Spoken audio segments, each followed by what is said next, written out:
I got something. I don't know what it is, but he ain't fighting much.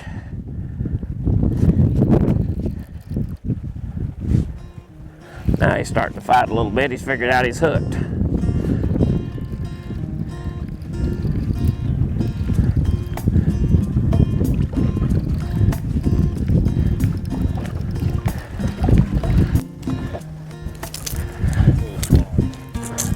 Smallmouth.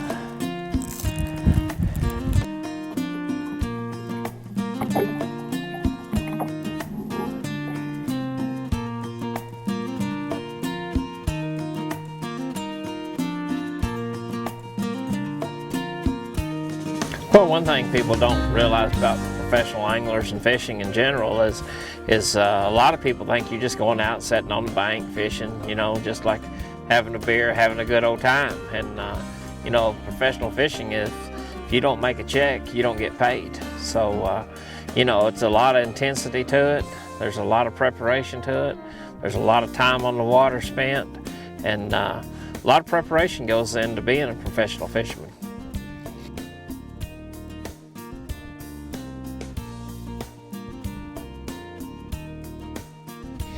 Well, I'm lucky. I don't have any jinxes, no superstitions, and there's a lot of guys that do.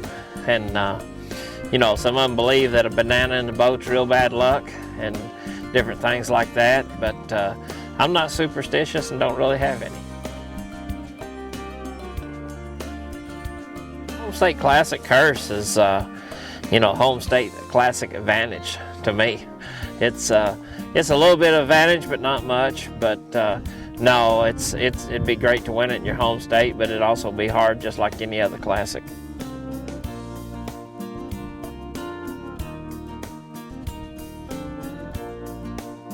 Well, one thing about fishing and in tournaments in general is maybe being on them during practice and then they move during the tournament. Or you lose them, or they move mainly, you know. And some of the tournaments up north where we're smallmouth fishing, I've been on big schools of smallmouth and just know I'm going to win the tournament, and between 2 and 3 days they're gone completely. It just drives you crazy.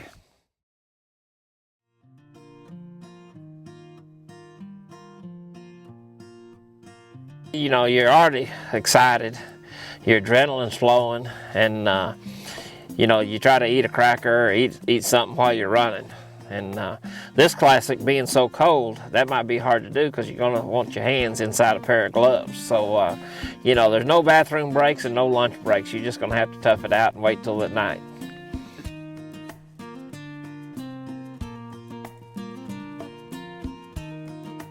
The toughest we ever faced is kind of funny. It's been on Grand Lake, and it was 11 degrees, the coldest tournament we've ever had. So we're going to be back at Grand Lake, just hope it's not 11 degrees. But it's cold, windy, rainy, just above freezing is the worst conditions you can fish.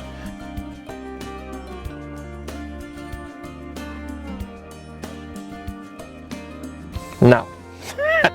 I wouldn't be out fishing for bass in the winter in Oklahoma, but the classic's here, and you know, you got to go out and practice, and you got to try to stay in tune and everything, stay in touch with catching them. So I'll spend a lot of time this winter out, just like we are today, fishing.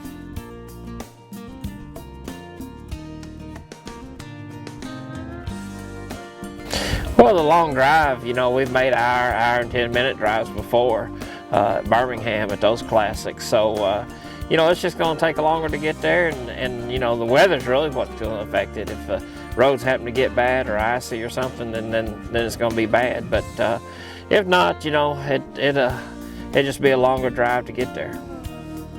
Tell us what it means.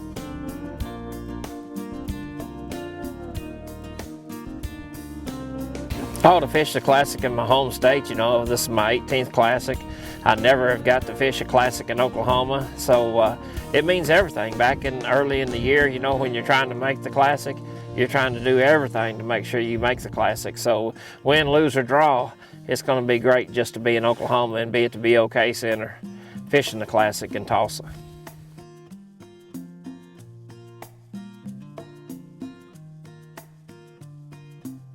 I've had a lot of good moments here and there, and One of the most memorable ones kind of is Mega Bucks tournament at Gunnersville.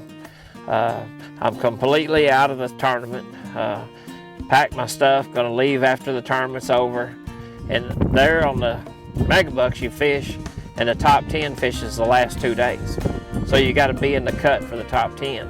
I was way down the line, and I don't even remember where I was at, but I was way down. I went out and caught 31.15, moved in about second or third, and ended up doing good in the top 10 course. So that was pretty memorable to come from that far behind and catch a big stringer, and that's the biggest stringer I've caught so far in a b.a.s. tournament. So that's probably pretty memorable.